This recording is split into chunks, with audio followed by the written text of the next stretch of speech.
Feeling like a shark in a shrimp tank. Big fish, small pond in the shrimp tank.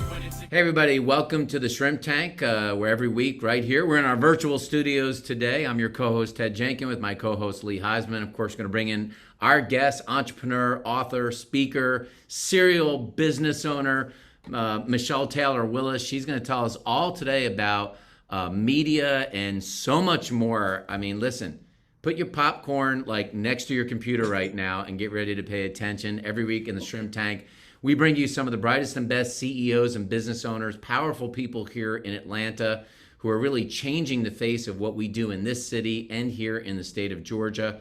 Lee and I have interviewed some 360 business owners.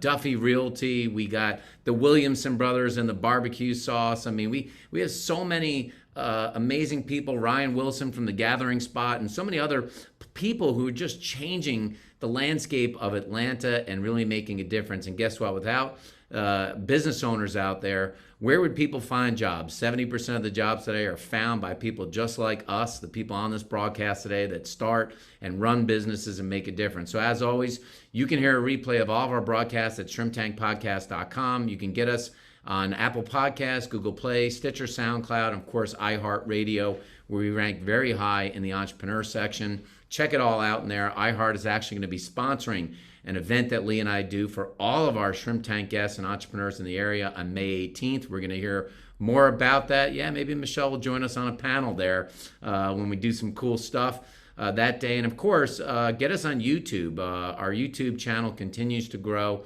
We've got over 3,500 subscribers. We give you videos from all of our cities across the United States, Seattle, LA. We've got stuff going on now in Boca Raton and Boston and so many other cities in the United States because people, Lee, they want to hear these stories about entrepreneurs, and they don't care about book smarts.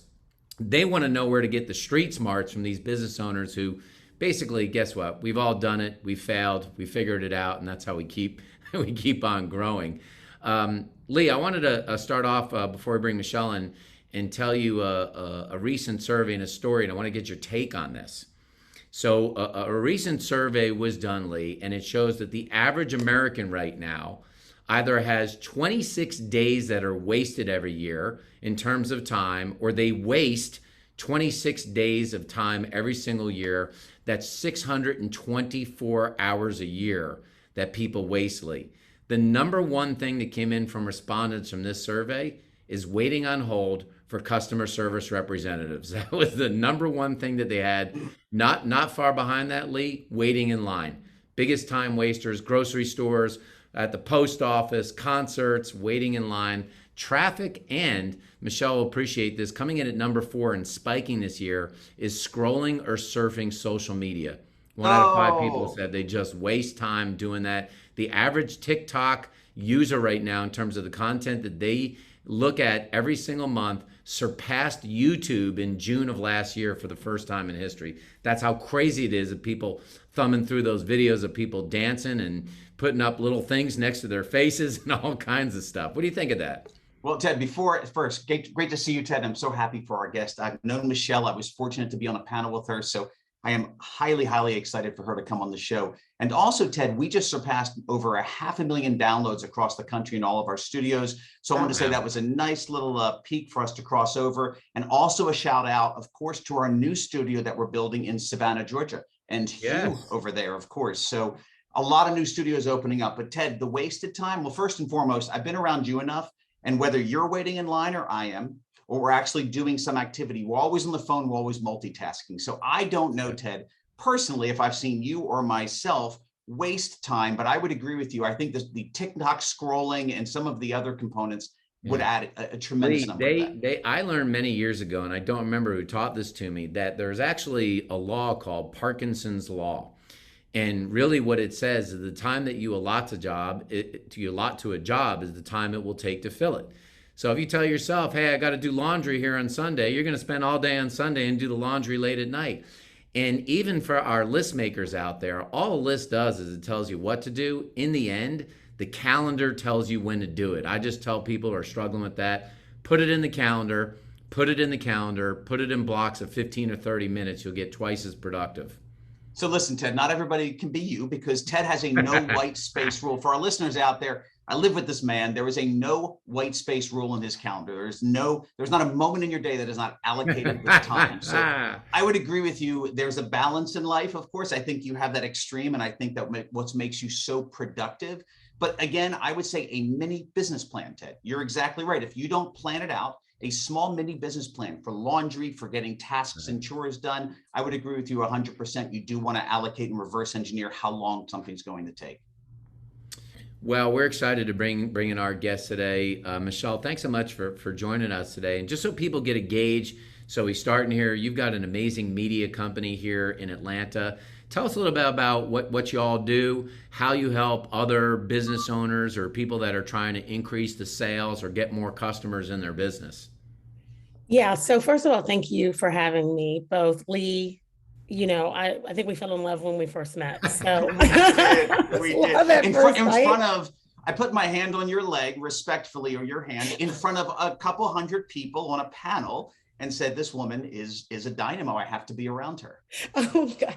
And yet he hasn't been around me since. Well, just one time. We had lunch. Stop. I mean, it was 4 months ago. So I like that you're keeping track. Well, then we have to hold this to our next meeting. But enough about us. Let's talk about you. Well, thank you for having me, Ted. It's great to meet you. And if I can just chime in really quickly on the wasted time space, if that's okay, can we backtrack that real quick? I just want to say, first of all, you're a god if you have a zero white space rule, because if you saw my desk right now, forget about it. And two, when you talked about lists, I totally agree with you. Whenever I talk to people about to-do lists or action items or New Year's resolutions, all that crap, I always tell people 3 things, right? You put down 3 things that you want to get done, and that's it. 1 to 3 things. Don't write this laundry list, just 3 things. And if I can get through my day and get 3 major things done, I am #winning. So because it's likely not. If I put 10 down, nothing's going to get done. You're right. If I put 1 to 3, I can probably get 1 to 2 of those things done. So I love how you think, Ted. I'm aspiring to be like you. I'm nowhere near that. Not that good. Michelle, if you want to feel bad about yourself every day, just be me and be around Ted all the time and realize I'm inadequate. It's truly the way we talk. And this as entrepreneurs, Michelle, you surround yourself with people that have better skills than you in certain areas. That's and that exactly white right. space and that timing. Every day I walk away feeling inadequate when I'm with Ted because that space is there and I have so much white space compared to his. Michelle, it's turned bad when your employees at work call you the cyborg. That's not good. It's very true. Just don't get the extra eye. I know. Just don't get the extra eye. Nice. But yeah, I can totally appreciate all of that. And to your point, Lee, I say that all the time. I close my show, my radio show and my TV show with that thing, right? About surrounding yourself with people who are smarter than you in areas, especially where you aren't, because that's how you execute into this level of significance. But back to your original question, Ted, I own and founded Gagnant Media. Gagnant is French for the winner. One, because I'm always the winner, even if it looks like I'm not. Even if I'm in last place, I'm still winning. And really my clients, my customers, my partners, my collaborators, the goal is for us always to position them to win. So Gagnant Media isn't really just about us winning as a company, but it's about you winning as collaborators and networkers with us. And so what we do is we create quality, affordable advertising for small businesses. Our definition of small business is that, 350,000 gross rev to $6-7 million. It's not what the SBA deems a small business. It's like anything less than 200 employees. That's not our definition of small business, right? So kind of that micro business to, 6-7 million is where we cap. Now, I always say, if you're a large business or a large corporation and you want to give us money, we're not going to be like, no, we're good. We don't take it. Coca-Cola United is one of our clients. So Amazon does business with us. So clearly, we can do business with anyone, but we really focus on that small business because those are the ones who don't understand what advertising and marketing spends look like. They don't have the budget, don't have the line item for budget in their budget. And so we really want to make that affordable and accessible to those businesses. We do that through 4 main mediums. That's TV, print, radio, and billboards. And these are mediums that we wholly or partially own. And we create the content to run the ads on it, right? So for instance, So Food Lifestyle Magazine, formerly South Fulton Lifestyle Magazine, is our magazine. And so we create that content, we own that content, and we run ads against that content. And so that's kind of how it works across the mediums. We do have a really exciting partnership that's coming up at the end of the month, which I'm super excited about. That's going to add another piece to our advertising offering. But for right now, that's what we do. How did you, I'm curious because you have your own magazine. I know everyone thinks that it's so easy, and I know people that are in that business. How did you get about to start a magazine? Because, you know, you can write a lot of content, but you do have to have people to advertise and support it. Otherwise, you have no way to pay for the magazine, and it's super hard to get subscriptions. So how did that all start? Yeah, so at the time, it's almost been 7 years, literally. We're about to produce our 84th, 12 times 7 is 82, sorry. Our 82nd publication, Wow. which is crazy. It's just Yeah. insane. March of 2015 is when this all started. And transparently, Ted, I didn't start the magazine. I didn't found it. But I do call myself co-founder because we bought the magazine, my business partner and I, a month after its first publication. Right. So although we didn't launch it, we do feel like we kind of founded it because, you know, we took it over and then we built it, you know, from there, and kind of had to start a little bit, not from scratch, but in terms of, you know, gaining more advertisers in order to keep it going. I, at the time, was running a medical practice consulting company, and a medical distributorship. And a business partner of mine and really good friend came to me and was like, hey, there's this magazine that my friend's sister is the editor, and it just launched. The owner doesn't want to do it anymore. She realizes ad sales is not for her, and she needs somebody to take it over. And it's down in South Fulton County where I lived at the time. He's like, I really want you to look at it. And I was like, I told him no initially because I was in medical. Everything I'd done up to that point was really about medical sales, medical consulting. And I was like, no, I don't know anything about magazine publishing or anything. So I don't want it. Then about a week later, he came back to me and he's like, listen, this woman, she doesn't want it. Just look at the numbers. And when you look at the numbers, if you still say no, we'll let it go. But if the numbers are enticing, come back to me and let's figure something out. So I was like, I indulge him because he indulges me. So I'm like, whatever, I'll look at it. And when I opened the spreadsheet and looked at the numbers and the 3, 5, 7, 10, and I was like, yeah, let's chat about this, friend. Let's talk about this, because I'm an entrepreneur, right? Like I'm in business. I like profitable businesses. That's what I like to do. So if I see something profitable, I want to get in it. Right? It doesn't matter what the industry is. You, Lee, Ted, we're smart people. We can figure anything out on any industry because the fundamentals of business don't change. And we know that, right? So I said, all right, look, I'll do it if you do it with me. He's like, I'm in. And so we bought the magazine together, and he told me, and I tell this story all the time. He told me, this magazine is going to make you a household name in Atlanta, in Georgia, and in the nation. And I was like, okay, profit boy. That's great. Can we just get this money right now? Precisely. And 7 years later, I'm doing podcasts in Europe and Paris. Somebody called 2 days ago at a meeting with a production company about doing international work. It's crazy.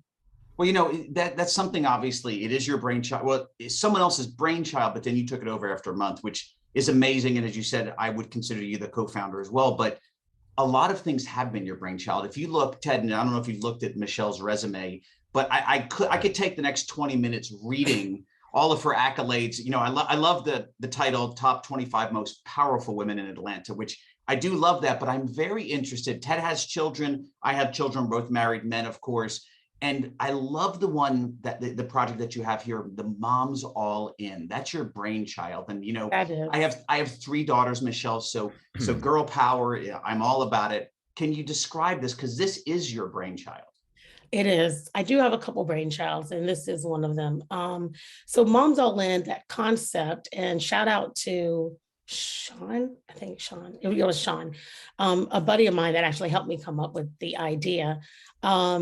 He was like, this is probably 5 years ago, entrepreneurial moms, high producing, executive women are having a hard time balancing. They're either killing it at work and they suck at home, or they're killing it at home and business isn't. And he's like, you kind of look like you've figured out how to do all of that. Why don't you should come up with like a conference or something that can help moms do this. And when he first started saying it, because I was a speaker at one of his conferences, is what happened. And he was like, I think you should do something with this. So he sat down with me one day in his office and he was like, look, let's just build this out for a second, see what it looks like. And at the time I was like, because, everybody, when people see that you can execute, everybody rushes you with ideas. You know what I'm saying? When people think you have resources, you have time, you have money, they're like, oh, you should do this. So I get ideas dropped in my lap constantly. So I'm like, oh, okay. Let me indulge this guy. And because he indulges me, so I'm like, I'm going to indulge him. And it turned out I was like, this isn't a bad freaking idea. And that's how Moms All In was born. I mean, I'm trying to think of how we came up. I don't know. I can't remember if he helped me come up with the name or if I did it on my own, or if I probably had some help because I believe in collaboration. So as creative as I am, I'm not creative like that. I'm not creative like coming up with names and concepts and ideas kind of, but stuff like that I'm not good at. Anyway, what does Moms All In do? So what we do basically is we're conference centered, right? So we usually do yearly conferences built around, topics for entrepreneurial and high performing executive moms. And what that looks like is 1 to 2 day sessions of physical health, sexual health, mental health, legal help for your business, business planning at entry and high level, right? Pro formas. That looks like food. We did a session on how to cook meals from scratch that are like 30 to 45 minutes. So you can provide for your family. I mean, everything that you talk about business, anything, setting up a business and how do you legally set your business up for succession, right? Succession planning, financial health for you and your business. And everything we do is we have entry level and then we have like executive level, right? Because there's some people who are executive women running companies that are like, I want to get into business. So we bring in attorneys to tell them how you should set up your business, how you should get it going. How do you register with the Secretary of State, right? But then we have people who have been in business for 3 to 5 years. How do you scale your business? We bring in a Lee Heisman, right? And say, here's how you scale. Here's how you go from, being a solopreneur to having 5 to 10 employees. Here's how you go from having 10 to 15 employees to 20 to 25, right? All of these different topics we roll in. And of course, we can't cover everything. But here's what we found. When you look up conferences, they're either focusing on business only and they leave the personal side out, or they're focused on mental only and physical only, and they leave the business side out. And so we wanted something all encompassing. It's why Moms All In. So it's a double entendre, right? It's moms who want to be all into every aspect of their life and feel like they're being rewarded for it. But moms all in too into their businesses, right? Here's everything we can offer you in these 1.5 to 2 days that's going to make you significant, not successful. Does that make sense? I know that was a lot, but no. What's the number awesome. one thing that you see moms struggling with? What's the number one challenge that they have in trying to do? I don't even call it work-life balance anymore. I call it work-life juggle. Yeah. How call do it work life. Yeah. What do they struggle with the most, though? I think guilt from not attending to their children and their family, right? My husband's suffering because, he had to pick the kids up every day this week, right? My kids are suffering because my husband had to pick up the kids every day this week. My kids ate Chick-fil-A 3 times this week. I'm the worst mom ever, right? That's really what entrepreneurial or high performing or otherwise, women in business, that's usually the biggest struggle. They're all in this business and they want to be all in personally, and they just can't figure out how to do it. And that's why the Moms All In conference is good. And it's so funny because we haven't done one yet this year. It's been over a year since doing it. So I was struggling, like, what are some of the topics we talk about? But as I'm talking about it now, I'm remembering these things. But this personal side is very plaguing for women because it's the guilt that they're missing out on all of this stuff that's happening with their family. And I'm not perfect at it, right? But if you do it right, like you can really do it and your kids won't feel like they're missing out. You know, your husband won't feel like he's missing out and you won't feel like you're missing out. And Michelle, that's something that we talk about all the time as we meet with so many entrepreneurs is, it's really about, and Ted, I know I'm going to strike a tune with you. It's all about setting expectations, right? And if you have incorrect expectations that you think you can do this full parenting thing and you can think you can do this full business thing, there just has to be, as you said, that juggle. And I love what you said, significant, not just successful. Right. So it is setting that level of expectation because then you're not going to feel guilty and you're not going to be depressed if you have different levels of expectations set. That's right. I have and to you have to do that with your family. I don't mean to cut you off, Lee. I'm sorry. No, please. You have to do that. Like I do that with my kids. Like if I know I'm about to have a busy 2 weeks, I will tell them, guys, listen, it's about to be a crap show.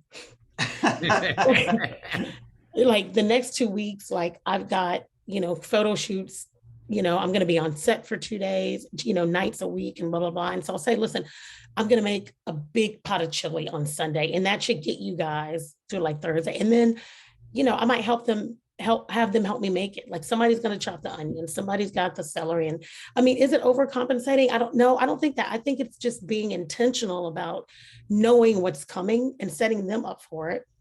And then when I have the time back, I'm right there. I might say like, listen, Pace, my 10-year-old, I love picking him up from the bus stop. I don't know why it's such a big deal for me to be there when he gets off the bus, but I just like doing it.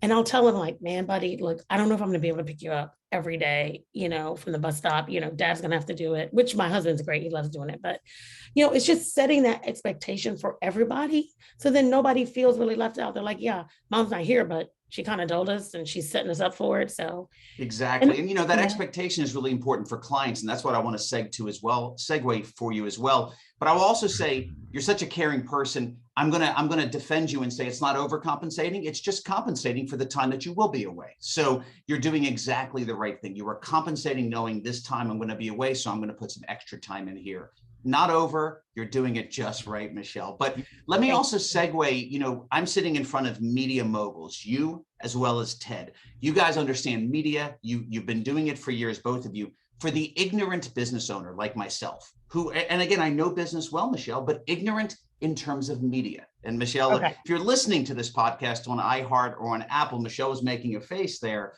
but I'm very ignorant in the marketing field. And what I mean by that is media placement. I want you to dumb it down because again, Ted's at a very high level, you're at a very high level. Dumb it down for business owners, successful business owners like myself that say, how do I know what to do? How would you work with clients? And what is your expertise for those small to medium-sized businesses to say, I don't know, and I've never done anything like this before? TV, radio, news, billboards. I've never done it, Michelle, for 25 years of business, so I'm very ignorant. Talk to our audience of people just like me. Got it. I'm glad you clarified that because you have done amazing in business. So that's why I'm looking at I like having Michelle around. She thinks I've done amazing in business, but I wanted to declare again, although I've done well, I have no idea about your industry. So I need you to take it a step back for our listeners, because I will be honest with you, the clients that you have, they know your industry because you're educating them, most likely. But most business owners like myself don't know anything about this. So a lot of our guests are such experts in their field like yourself. I need you to take it down a step or two. Talk to people like me that don't know anything about it. Totally get it. And I love this because these are the conversations I have every day. This is why Gagnant Media exists, right? So the first thing, usually when people come to us, they're like, listen, I want to advertise. And there's a few things. One, I don't have the money that I think I need to advertise. Two, I don't know where to advertise. Three, I don't understand advertising. Why I do it, because I've lasted 5-10 years in business from word of mouth and it's been fine, right? So there's all of these thoughts that plague people who have no idea about marketing and advertising. So usually when I get somebody like you, I start off with questions always. And sometimes too, Lee, people come to me and they've advertised before and they're like, it didn't work, right? I spent all this money in Facebook ads and I got nothing. I spent all this time in a magazine and all this money and nothing came of it. And so what I have to remind people is that advertising absolutely works. You can't sit in front of me and tell me that advertising doesn't work. Now, the type of advertising and how you advertise and when you advertise and the messaging of the advertising might not work if you don't do it correctly, right? But advertising absolutely works. And you know how I know? What's Nike's slogan? Just do it. What are the golden arches? Well, I would say something for Ted, but I think they are McDonald's. Right? What's ba-da-ba-ba-ba? Ted? What's that? Oh gosh. Yeah, Ted, are you with us? Yeah. Oh, yeah. I'm thinking of the ba-da-ba-ba-ba. You're right. I'm loving it, right? That's exactly right. Oh, right. Well, who is it? Who is I'm loving it? Oh. It's McDonald's. That's what I thought. Okay, yeah. Oh, you referenced two at the same. All right, good. I'm thinking. Yeah, I referenced the same one because because of this, we know advertising works. And so when people tell me that, I'm always like, okay, the advertising you didn't work for a myriad of reasons, but you can't say advertising doesn't work. The other thing is that people get confused between marketing and advertising. And so people come to me and they're like, oh, I need a marketing campaign. I need marketing help. And I'm like, I don't do marketing. And they're like, well, you do advertising. I'm like, yeah, but that's not marketing. So what is the difference for our listeners? Yeah, I'm about to tell you. We're talking about here, right, Michelle? The owners don't always understand the difference between branding and lead generation. And they are way different spend. And how do you talk to owners? Because sometimes if you advertise in a magazine, they're like, wait, I placed 3 ads. My phone's not ringing off the hook. What's happening? Exactly. So to your point, Lee, there's an education process that has to happen. And that's why sometimes my job is difficult, because I got to convince you that you need to advertise, one, and I got to educate you on why that is. Then I got to convince you to advertise with me. Right? So it's a long process. And it's tiring sometimes, but that's why I love people who come to me and they're like, I have $1,500 a month. What can you do with it? I'm like, yes. Let's go. All right. So the difference between marketing and advertising, to dumb it down, to use your words, marketing is like the process. It's the exploratory, figuring it out, what we're going to do, right? It's like a blanket. What's the process by which we're going to get the messages out? Advertising is the execution of that process. So, you place advertising in a magazine, that's the advertising, but the marketing strategy or campaign says we need to do such and such with such and such at such and such. And we're going to do that by doing such and such. The advertising placements are the such and such. Does that make sense? Very much so. No, Yeah, that's Ted, what I needed.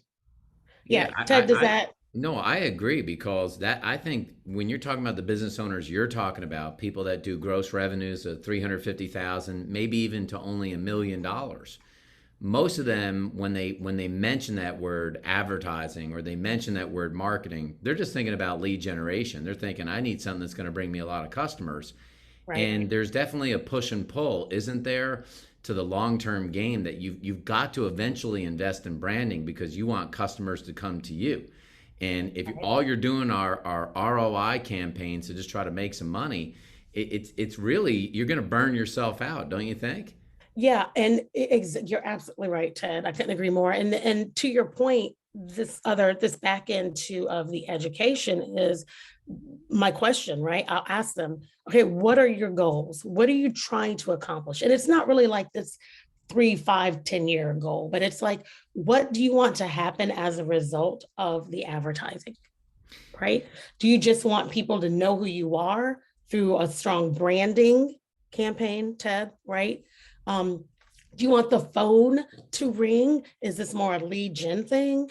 What are you trying to accomplish? Because based on what you want to accomplish is going to help me determine where we place your ad, right? If you just want everybody to know you exist and, and you're like a god or goddess at what you do, we might throw billboards everywhere because we just want people to know I'm here, right?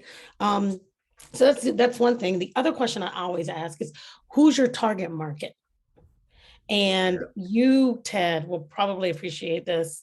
I ask people, what's your target market? Who's your target market? And they're like, Black women. And I'm like, okay, it's pretty broad. Black women, what, who's your target market? White males. Yeah, there's a few of them. I know a lot of those guys, right? And so again, this education piece, it's like, okay, that's not a target market. That's a sect of the population, right? And so then you have to tell people, all right, what do these white males do? How old are they? How much money do they make? Do they go to college? Do they not? Do they work out? Are they not? Do they eat healthy? What area of town do they live in? Do they have kids? Are they married? Are they risk averse? Or, all of these things. And people start thinking like, oh, whoa. And I tell them, and you guys have heard this term, I'm sure if you don't know, I'll tell them like, what's that avatar look like? Right? The avatar is the person. And when I drill down into this with them, I'm like, give them a name. Is it John? Is it Bob? Is it Mary? Is it Michelle? Sometimes I say Michelle and I'll describe myself. Let me tell you about Michelle. She's a Black female between the ages of this and this. She makes this amount of money. 21 and 28, Ted. 21 and 28. There you go, Lee. I lost 4 years since the beginning of this podcast. I am winning. You see why the name of my company is called Gagnant. Yeah, I like you said the hashtag winning. Yes. Hashtag winning. And so they'll say, no, Michelle's my avatar. Absolutely. That's my avatar. Right. And so then that helps me decide again, where we're going to place you. The next one is budget. Right. 9 out of 10 people are like, I don't have a budget. So when you're doing this, you have to pay very close attention to people's words and what they're telling you. Right. I don't have a budget. All right. Does that mean you don't have any money? Does that mean you have a spend that is like, it doesn't matter? Does that mean you don't know what the budget should be? Help me understand. I don't have a budget. It's like when people say that's too expensive. Tell me about too expensive, right? Too expensive for what? Yeah, Michelle, it's like, what is your expectation? Kind of that theme. That's going to be our word of the day, guys, is expectation, because everything reverse engineers off of that. And guys, let me tell you, Ted, already through this podcast, Michelle is exceeding my expectations. And my expectations were already very, very high. Michelle, I want to talk a little more about you, and thank you for clarifying for again, dumbing it down, business owners that don't know much about this. Ted, what I'm blown away about, if you look up Michelle online anywhere, is every media outlet. I see her speaking on TV. I see her on radio. I see her interviewing people on the red carpet. Michelle, again, your personality, dynamic, unbelievable energy. Again, I made a note that we're getting together in the next few weeks. That's a given already in person. But can you speak to our audience and entrepreneurs and even entrepreneurs who listen to this podcast? How did you get involved, and how do you get involved in so many opportunities where you're putting yourself out there? Because people just want to sit back these days, right? I want to do it remotely. I want to be on my Zoom, which again, sorry that we're on Zoom today due to, the hopefully February time when everything decreases. But, people want it to come to them. And I don't get a sense that that's you at all. And that's not how you become successful. Explore a little bit about how you get out in front of so many people and how successful that's been for you in your career. Yeah, that's a great question. I was just interviewed a couple of days ago and they asked me what I thought one of the keys was to my success or whatever, which I don't feel like I've arrived yet. So let's just put that out there. I'll never arrive, to be honest with you. And if we do it right, none of us will, I don't think. But anyway, and I was like, it's the network. It's the network. And yes, you have to have these, you have to have the gumption, you got to have the drive, you got to be intentional. You know what I mean? You got to be disciplined, you got to go get it, you got to have the fire. Absolutely. You got to have all of that. But without a network that is selling for you when you aren't there, when I used to do sales trainings for, Johnson and Johnson, right? And other large companies, I would always say, who's your advocate? Who's selling for you when you aren't in that office? Is it a nurse? Is it the MA? Is it the doctor? Somebody's got to be selling for you when you can't show up. And if you do it right, your network will do that for you. Okay. So that's one piece to it. The other thing is there is this intention behind it. And the intention doesn't just reside with me. The intention resides with the people around me, the people that I intentionally place around me, that I know I can help achieve a realm of significance, and that can help me do the same thing. So it's absolutely mutually beneficial. And oftentimes I'm the one that gets the short end of the stick, but I'm okay with that. It's like the crumbs are enough. I don't know if you know the Bible verse about the 2 loaves of bread and the 4 fish. I think I reverse it sometimes. Maybe it's 4 loaves of bread and 2 fish, but whatever it is. The disciples feed everybody at the multitude. And at the end, there's still crumbs left over. Everybody's eaten and there's crumbs left over. And so my motto is the crumbs are enough. The crumbs are enough for me to have everything I need and most of what, or a lot of what I want. So I'm okay if I get the short end of the stick sometimes, because I can still survive pretty well off the short end of the stick. Okay, so in answering, just bring this all around. So you can't know where you want to go until you know where you want to go. And this goes back to your reverse engineering, Lee.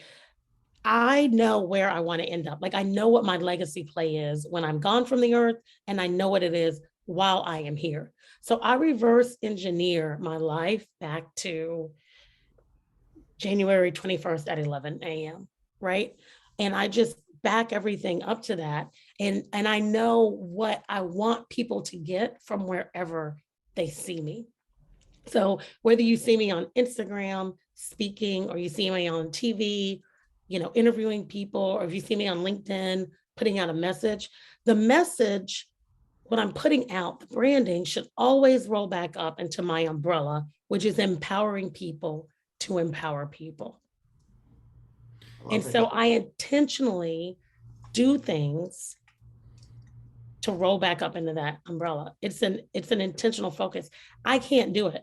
So I have a social media girl that places 70 to 75% of what you see on my Instagram and Facebook. She does that because I can't do all of that. But she knows the vision and she knows the assignment and she executes on it.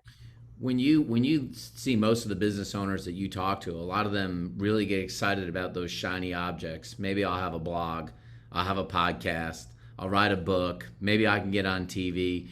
If you gave people advice on just the first place maybe to start if they were going to do one of those shiny objects, because I know how difficult it is to do a lot of them. And she does them all, Ted. She's done them all. Yeah, you do them all. Know. Where would you tell a business owner or an entrepreneur to start?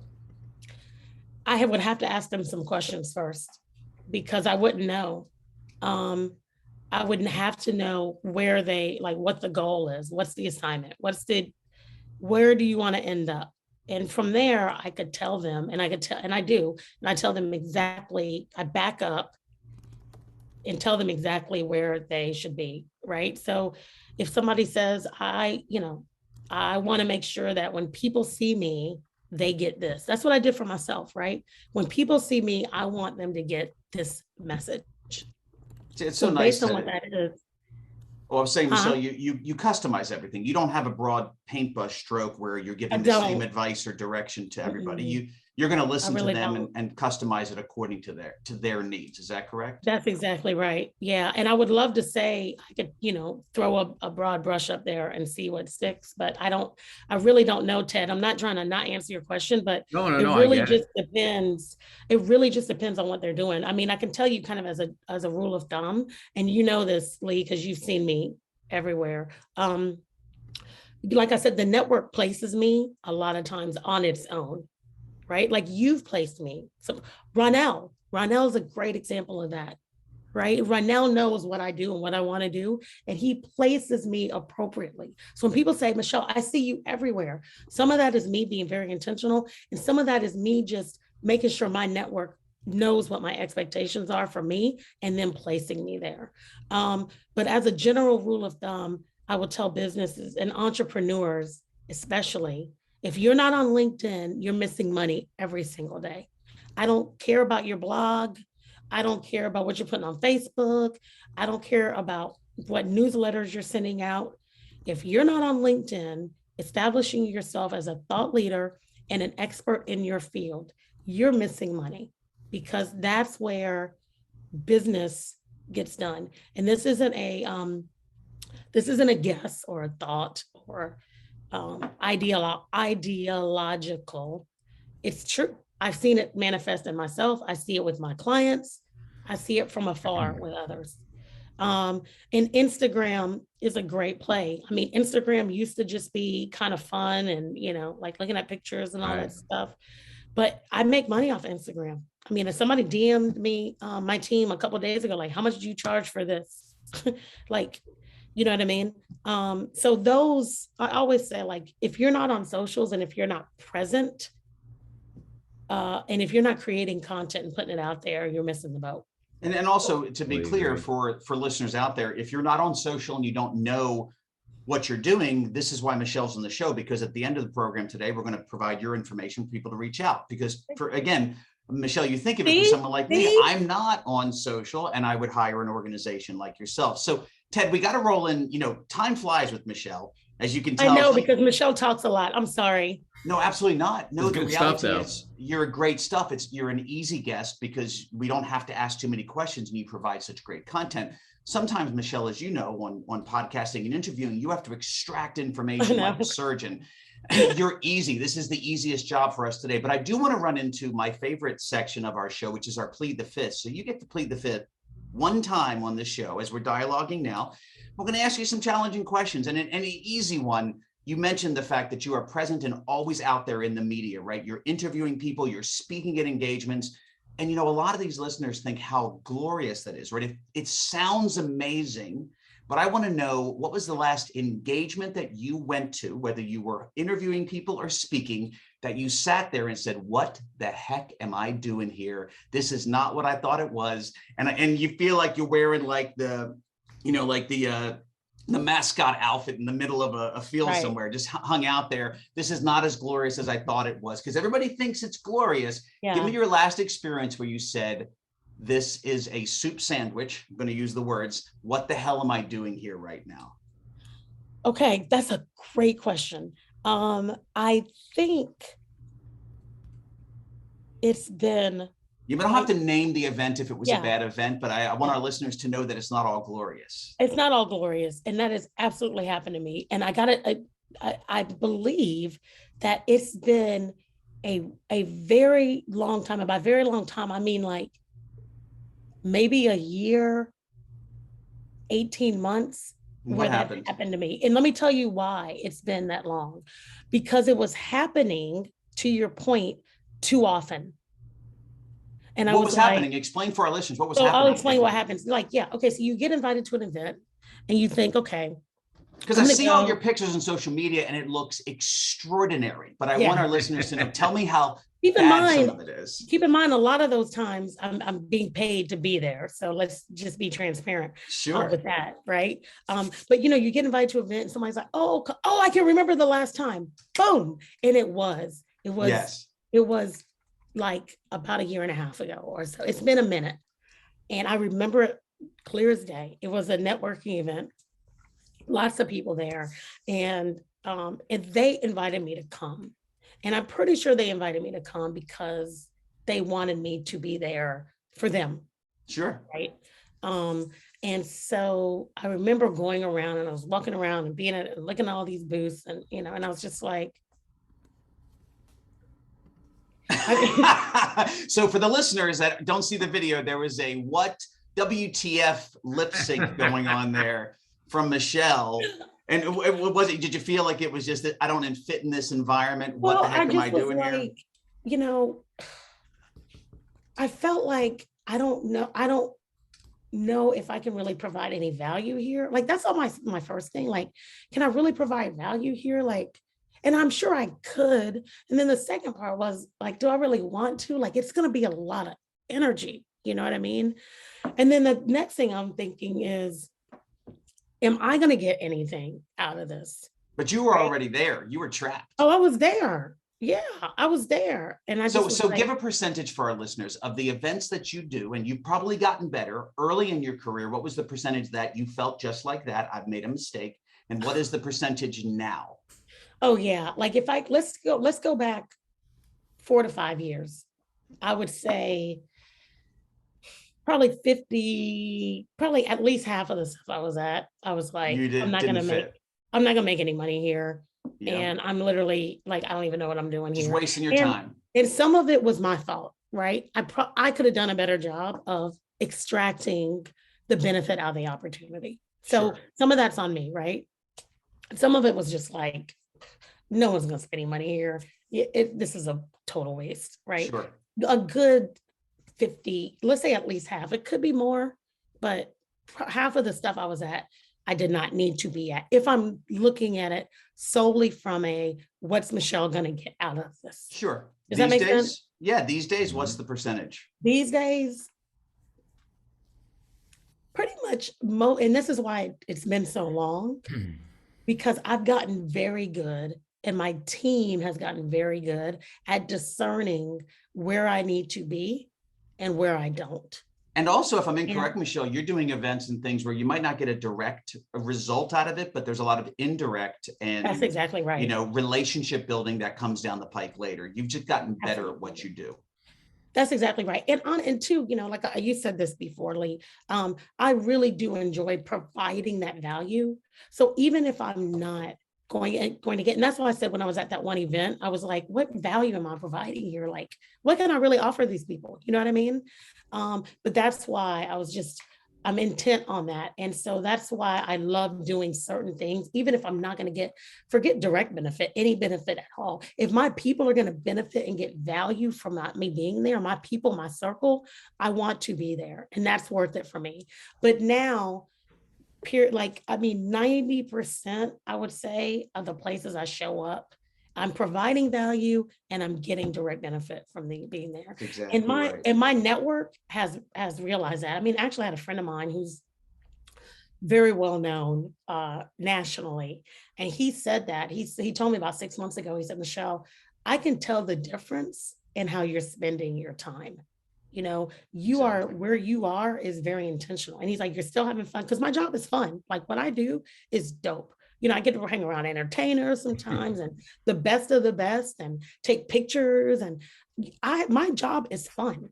But even in that fun, it's got to make sense. And he's like, you're not showing up unless he's like, I can see it. And I felt good about that, because that means I'm getting better. And Ted, you want to know what? We should compliment ourselves, because she showed up for us today. So we should be putting ourselves up. I'm wondering, you say that you haven't arrived, but in the plead the fifth in here, when you have a city proclamation that you actually get a day that's going to be named after you, isn't that when you've arrived? No, because listen, you're talking about February 18th. Yes. That city, Michelle Taylor Willis Day in the city of South Fulton, right? That's awesome. But you can always get better, because November 18th, 2021 is Michelle Taylor Willis Day at the Capitol in the state of Georgia.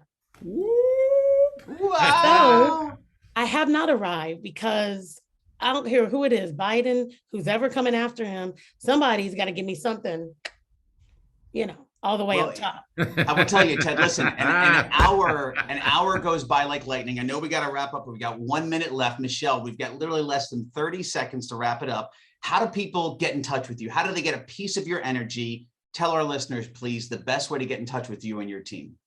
Okay. So for media, anything media, you can go to gagnantmedia.com. That's Gagnant. It looks like Gagnant. Gagnantmedia.com. And you can follow us on socials. Although I got to be honest, our socials are not as good as they should be. Gagnant is not. We're working on that. Can't do everything at once. Exactly. Gagnant Media on Instagram and LinkedIn. If you want to get me, I am at Michelle Taylor Willis on just about everything: Facebook, Instagram, LinkedIn, which you know, Lee, I love LinkedIn. Of course. Twitter is Michelle T. Willis. You can get me there, and you can go to my website, MichelleTaylorWillis.com. I made it easy for you guys. Like, it's not hard to find me. And if that all fails, just Google Michelle Taylor Willis and a couple of things will pop up. My website is actually under construction. I think we're going to re-release it next Tuesday. So there's just like a placeholder there right now, which is an okay picture of me. But yeah, that's how. Well, if you're listening to this podcast on iHeart or iTunes, you can also jump on our YouTube channel, theshrimptankpodcast.com, and watch this video in its entirety. And if you missed anything Michelle said, you're going to see all those words and images underneath of her picture regarding all of her businesses. Michelle, thank you so much for coming on today. This was a great reconnect personally for you and I, because I obviously want to see you again. So we're going to catch up in February for a lunch. Ted, thank you for co-hosting the show. And again, Michelle, you're coming to our May 18th event. It's going to be hosted here at the Omni at the Battery, of course. It'll be a previous Shrimp Tank guest event. Special guest will be Dr. Bruce, of course, the sleep doctor who's been on Oprah, Kelly and Ryan in the morning. Michael Bruce is a great friend of mine, and it's all about how to sleep. Michelle, how to get better sleep and better performance for CEOs. Look out for that May 18th event. Michelle, thank you so much. I'm looking right now. I just went to my calendar. I'll mark that down, of course. We'll get you invited, of course. And thank you so much for coming on the show today. Thank you. Thank you so much for having me, guys. This has been great. Thank you so much. Absolutely. I really appreciate it. I've been feeling like a shark in a shrimp tank. Big fish, small pond in the shrimp